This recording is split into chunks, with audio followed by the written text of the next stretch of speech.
O padre que conseguiu invocar um anjo. Boa noite! Se você gosta desse tipo de vídeo, já se inscreve no canal para acompanhar mais histórias como essa. Hoje, trago um relato impressionante de um padre brasileiro que, em sua busca por respostas, acabou se deparando com algo que jamais imaginaria. Essa história começa nos anos 80, quando um jovem determinado decidiu seguir sua vocação religiosa, mesmo contra a vontade de sua família. Desde criança, ele sentia o chamado para o sacerdócio, algo que seus pais nunca entenderam. Eles desejavam que ele fosse médico, advogado, engenheiro, qualquer coisa, menos padre. Mas nada poderia afastá-lo desse caminho, mesmo sofrendo bullying na escola por sua personalidade inocente e ingênua. Com o passar dos anos, sua determinação o levou ao seminário, onde estudou arduamente até se tornar padre. Sempre teve uma fé inabalável e adorava ministrar a palavra de Deus, levando conforto e orientação espiritual às pessoas. No entanto, havia um aspecto da fé que sempre o intrigou: a existência de anjos e outras entidades sobrenaturais. Ele nunca duvidou da existência de Deus, mas será que os relatos bíblicos sobre esses seres eram reais ou apenas alegorias para inspirar temor e reverência? Esse pensamento ocasionalmente lhe passava pela cabeça, mas nunca chegou a ser um dilema que abalasse sua crença. Já ordenado, ele foi designado para uma pequena igreja em Minas Gerais, um templo antigo e acolhedor, com décadas de existência. A estrutura envelhecida possuía um charme especial, mas também escondia segredos de tempos passados. Os fiéis eram poucos, mas dedicados, e a rotina da paróquia era tranquila. Tudo seguiu normalmente até que, certo dia, o padre tirou férias para visitar sua família no Rio Grande do Sul. Foi um reencontro agradável, cheio de nostalgia e bons momentos ao lado de seus entes queridos.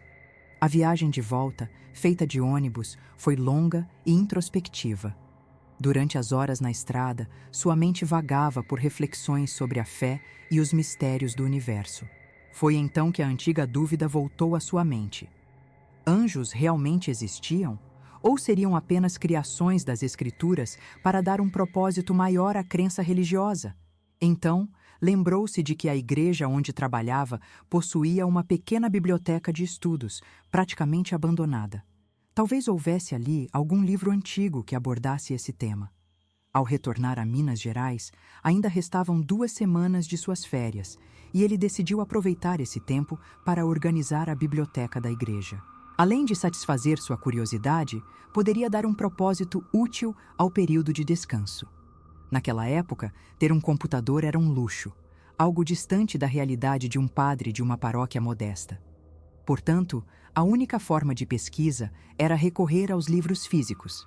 Ele se dedicou à arrumação com afinco, tirando poeira, separando volumes danificados e categorizando os materiais.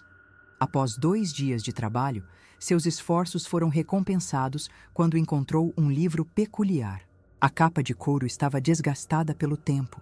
Sua aparência era estranhamente repulsiva, e a única palavra legível no título era selos. A escrita apagada dificultava a leitura, mas o objeto lhe despertou uma curiosidade imediata. O padre separou o livro, mas decidiu terminar a organização antes de examiná-lo mais de perto. Foram necessários mais 2 dias até que concluísse a arrumação. Com a biblioteca organizada, ele finalmente teve tempo para se concentrar no misterioso volume. Naquela noite, sob a luz fraca do alojamento, começou a folhear suas páginas amareladas. Para sua surpresa, o conteúdo tratava justamente sobre anjos e rituais, algo que ele jamais esperava encontrar. As palavras eram em português arcaico, algumas expressões já caídas em desuso, mas ainda compreensíveis. O que mais lhe chamou a atenção foi um símbolo maçônico, gravado na parte interna da capa.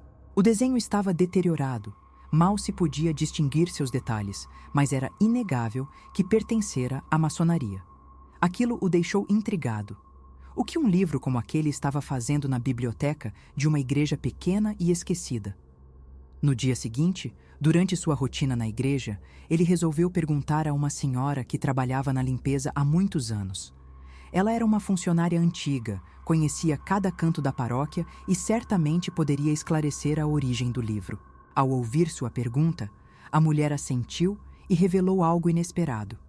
Segundo ela, muitos fiéis e visitantes deixavam livros na biblioteca ao longo dos anos, contribuindo para o conhecimento da igreja.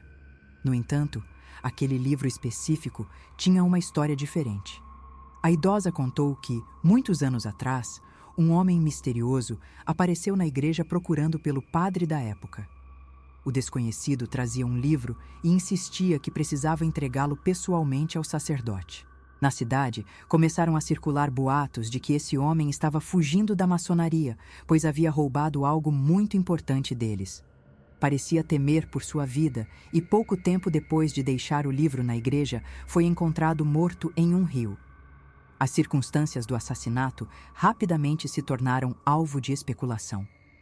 Muitos acreditavam que a maçonaria havia sido responsável pelo crime, mas devido à influência que a organização possuía na cidade, nada foi investigado profundamente. O caso foi abafado e ninguém mais falava sobre o assunto. No entanto, algo ainda mais estranho aconteceu logo depois. O padre que havia recebido o livro desapareceu sem deixar rastros. Ele abandonou a igreja e nunca mais foi visto. Essas informações deixaram o jovem padre inquieto. O livro que encontrara poderia ser o mesmo que aquele homem entregara ao antigo sacerdote antes de ser morto? E o que teria acontecido com o padre que o recebeu? A história parecia saída de um conto de mistério, mas era real. Mesmo sabendo de todo o histórico sombrio do objeto, ele decidiu estudá-lo mais a fundo. Se aquele livro estava ali, talvez fosse para que ele o encontrasse. Naquela noite, trancado no alojamento, ele voltou a folhear as páginas antigas e cheias de símbolos desconhecidos.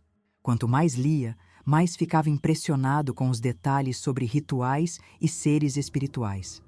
Em determinado momento, encontrou uma seção que descrevia um feitiço para invocar um anjo.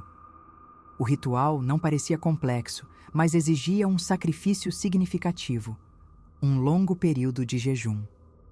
Apesar de seu ceticismo, algo dentro dele o impulsionava a tentar. Ele queria saber se aquilo era real.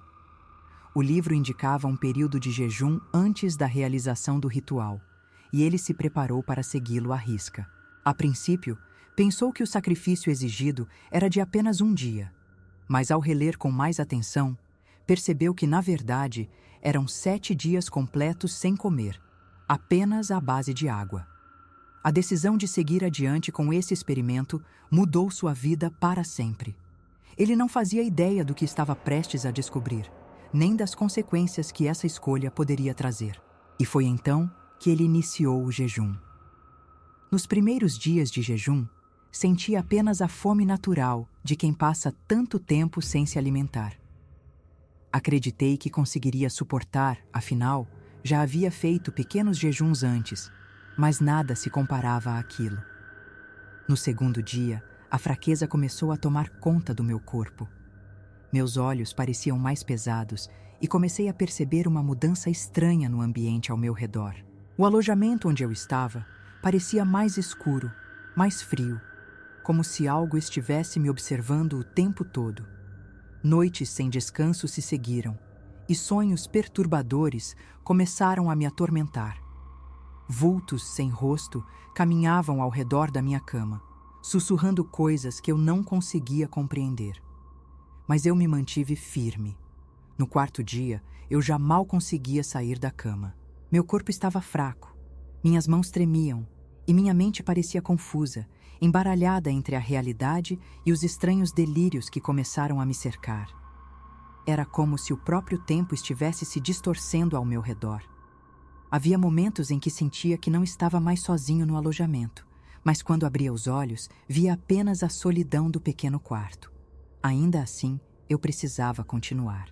Se aquilo era um teste, se era necessário para alcançar a resposta que eu tanto procurava, então eu o enfrentaria até o fim. No 7º dia, eu já não era mais o mesmo.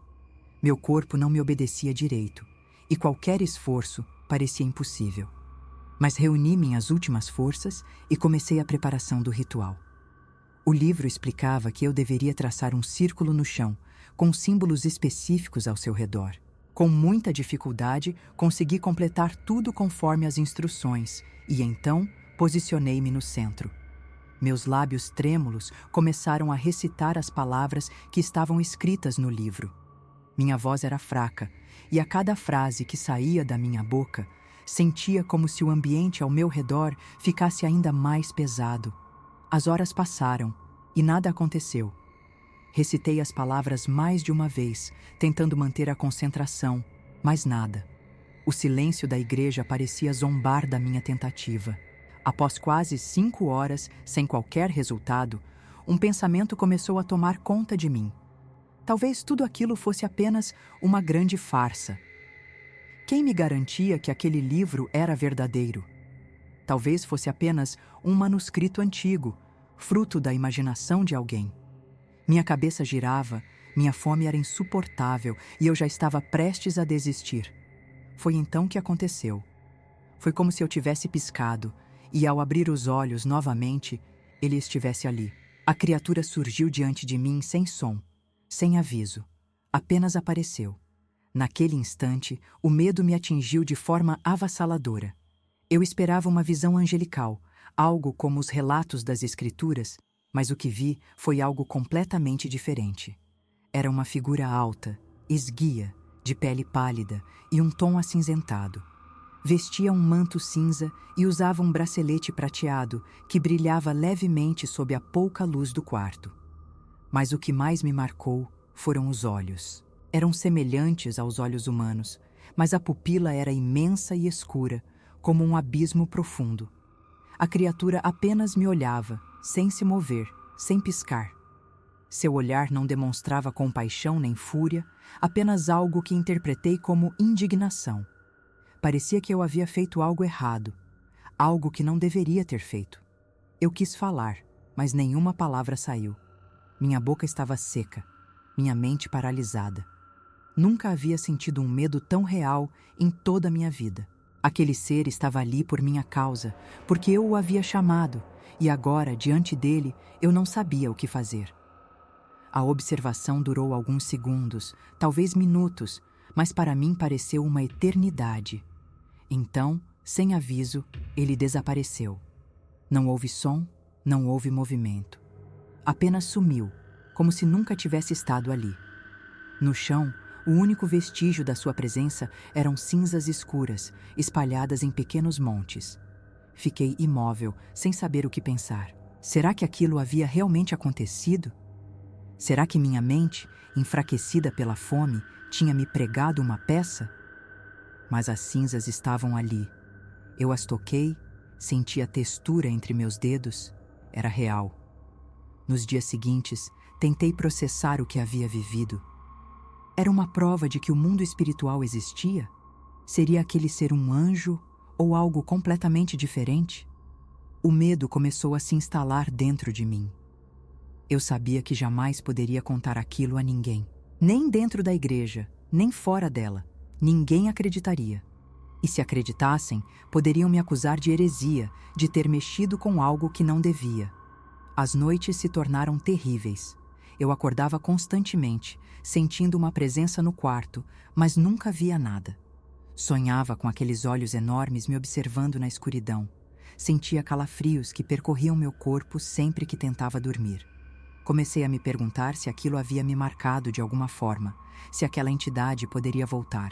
O medo me fez tomar uma decisão drástica. Peguei o livro e o escondi em um local onde ninguém jamais o encontraria. Eu não queria que mais ninguém passasse pelo que eu passei. Os anos se passaram e a experiência nunca saiu da minha mente.